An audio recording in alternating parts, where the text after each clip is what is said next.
And that allows me to raise from happiness to joyfulness, or from joyfulness to bliss. We're raising the vibrations. And in raising those vibrations, we are creating a firmer foundation for ourselves, a greater expanse of foundational bedrock in which to stabilize our lives so that we have room to grow, we have room to expand.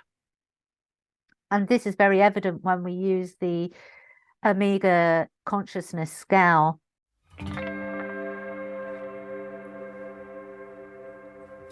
Welcome to Spiritual Midwife, the podcast that tenderly guides you through the transformative journey of spiritual awakening and personal development towards the ultimate destination of soul sovereignty. I'm Claire Attio, a medicine woman and dedicated guide to the profound realm of soul sovereignty, and you are listening to Spiritual Midwife.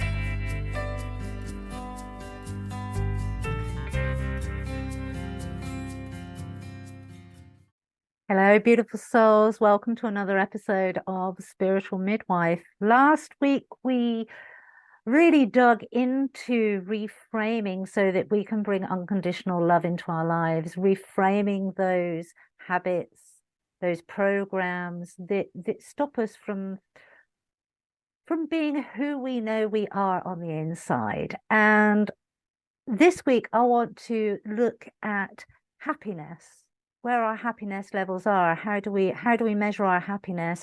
Do we allow happiness? Do we allow ourselves to be happy? Or when we're happy, do we feel guilty? What's actually going on with us? I wrote a post over on my Facebook page that says, don't be happy when, be happy now. And I think that's the key. Yeah, life can actually bring a lot of trials and tribulations to our door, but it's our responsibility to make a conscious choice as to whether we are going to allow those trials and tribulations to take our happiness away from us.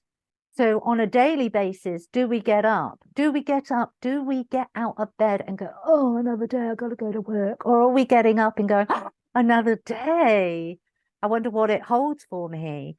And this is gratitude. When we do mindfulness, when we step onto a personal development path, the first thing that you will hear any guide, teacher, coach, guru say is the power of gratitude.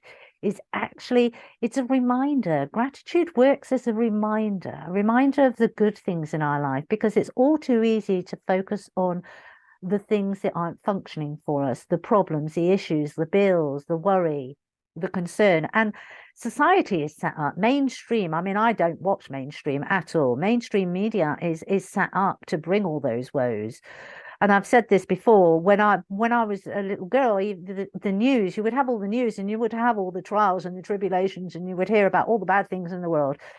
But at least when I was a little girl, they used to end on a positive note. There was a positive story. There was a heartwarming story, one full of joy, one full of the kindness that existed within humanity as well. So it wasn't just woe, woe, woe. It finished on a positive note. And they haven't done that for years because it's not self-serving to the paradigm that they're trying to create.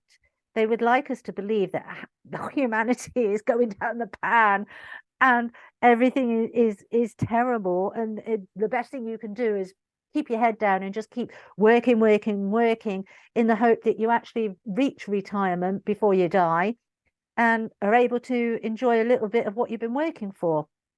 But that's not what life should be about. Life should be a balance every day. It shouldn't be a when we have the bigger house, life will be more comfortable because the kids will all have their own room. When I have a new car, life will be comfortable because I won't be worrying whether the damn thing's going to start and I'm going to get to work on time. When I have that significant other in my life, that's when I can go traveling and I can be happy and I can do this. When I have X amount in the bank account. And finances does play a massive role. I'm not going to lie. It's if you're in a position where you're financially comfortable, then life is easier. Money, you've got two schools of thought, and humanity has been divided when it comes to money. You have those that money is the be all and end all, and they strive for it and they have a love for it. We should all have a love for it. So you have those that are striving for it, and that is their only focus. They want more and more and more and more and more. And you have those that don't have it and are carrying usually energies that money is the root of all evil. Money is just an energy. And we need to bring that into balance as well. When we are financially comfortable, then yeah, there are many more things that we can actually do. If we fancy taking a class, we can do it without any consideration. When you don't have the financial stability, that financial balance, abundance within your life, then you have to sit and look and think, oh, I'd really like to do that, but I can't do it. And so it does restrict you in that way. But there are many, many other things that we can actually do. And also, it's looking at why you're doing things. Are you doing things for the love of it? Because very often, I mean, we've all said, and we've all said those with money tend to do things just to show that they have money, because that is where their energy and their focus is gone, and that is the only thing that they have in life. And so it's pulling both back. It's pulling one up so that they have that financial balance, and it's pulling the other back, not so they don't have it, but so they place energy and value on other aspects of their life, not just on their financial gain. It's all about balance. It's about a dance. It's allowing the abundance in and bringing that happiness, taking true joy, not just a moment's joy, but taking true joy, being able to create moments in our days, every day, that we can sit back and smile, and we can tap into the joy that we felt at that moment. It's about building memories. But a lot of us have been programmed, especially when we start to have families, to relinquish what makes us happy on a personal level and to take our happiness from outside of us, to take our happiness from our children, to take our happiness from our partners. And this is where it all goes tits up, to be honest, because when we start becoming reliant on our happiness from external factors, we actually lose ourselves. We lose who we are as an individual, and we forget the things that actually brought us joy, and we lower our expectations as well of what we want from life.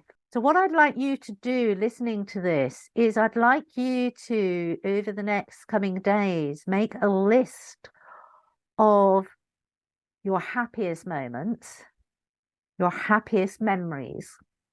And then I want you to reflect on the percentage of external influence on that moment of happiness. Now, if you're at a 50-50, there's balance there. That's not an issue. But I know I've got many, many memories, happy memories. But to be honest, they were completely reliant on the joy I wanted to provide for my child. That was out of balance. And that was a lot of pressure on her. And I think this is another aspect that we need to take into consideration is the pressure that we're putting when we're gaining our happiness from external factors, the amount of pressure that we are putting on those external factors. That is a lot of pressure. It's creating an imbalance. Now, we've talked about what gratitude can bring to us. Gratitude allows us to focus on the positive aspects of our life. But we also need to be introspective on who we are, what brings us joy, what do we like. Just us on our own, without any external factors, without any whens or ifs. What can we do today to bring happiness to ourselves. It might be putting on a piece of music and having a dance. It might be writing a bit of poetry. It might be going for a walk. It might be going to the shop and buying the latest Louboutin shoes. Each and every single one of us will be very, very different. How we attain that happiness will be very different. And yes, it could be said that buying the Louboutin shoes is an external factor, but it's about being honest with yourself. Being honest, okay? You want those Louboutin shoes. Why do you want those Louboutin shoes? Do you want them because you want them? Because they will make you happy? Or you're wanting them to be able to say to your circle of friends, oh, I've just got the latest Louboutin shoes. There's a huge difference. There's a massive energy shift between those two. Because one is for you, one is about you honoring and feeding your happiness. The other is trying to attain happiness through the false respect of others. What makes you happy? What brings you joy? Where do you feel at peace? And how often do you allow yourself to attain them, to do that? I would actually say it needs to be done every single day. And a lot of people will argue with me and say, oh, that's not possible. Da, da, da, da, da. Yeah, it is possible. It is. You set the intention that you deserve to be happy or have a moment of happiness every single day. That is not too much to be asking for. Whether it's singing in the shower or taking an extra long shower, or I love to go walking. I go walking most days, and the days that I can't go walking, then I do another activity that I love that brings me happiness, and I do it on my own. And so I've filled up my cup. I've rebalanced my energies by allowing myself to be happy every single day, and to showing gratitude for that every single day. And then any external factors that come into play are just bonuses. That's the overflow. And that allows me to raise from happiness to joyfulness, or from joyfulness to bliss. We're raising the vibrations. And in raising those vibrations, we are creating a firmer foundation for ourselves, a greater expanse of foundational bedrock in which to stabilize our lives so that we have room to grow, we have room to expand.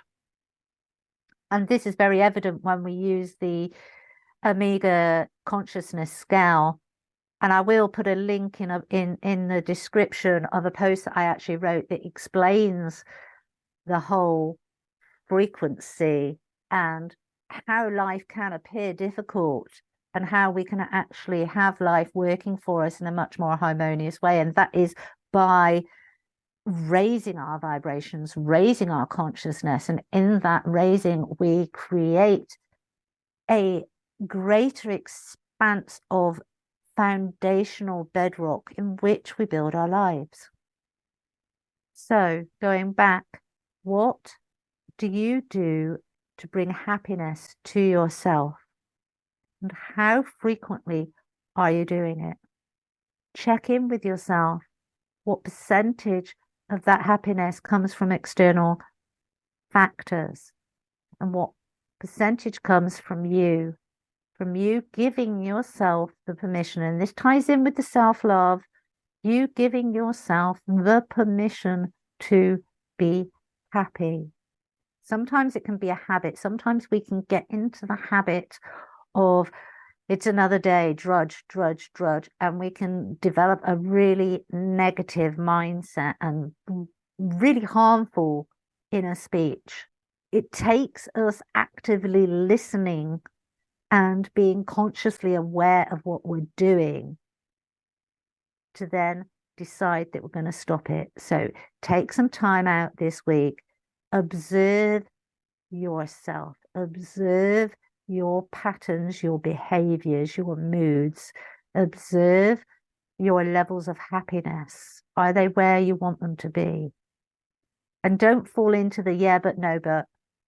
If you're bringing in self-love, you deserve the happiness. You will know that you deserve the happiness. And so you make a commitment to yourself to bring in that happiness. As I said, even if it starts with a moment, if it's one song, one dance, one walk in the park, one taking yourself off for an ice cream, one giving yourself one day to read a book, or giving yourself every day the chance to read 1 or 2 pages of a book. Whatever it is for you. And if it is material things that genuinely bring you joy, rejoice in them. Allow yourself to rejoice in them. Allow yourself the experience of happiness every single day.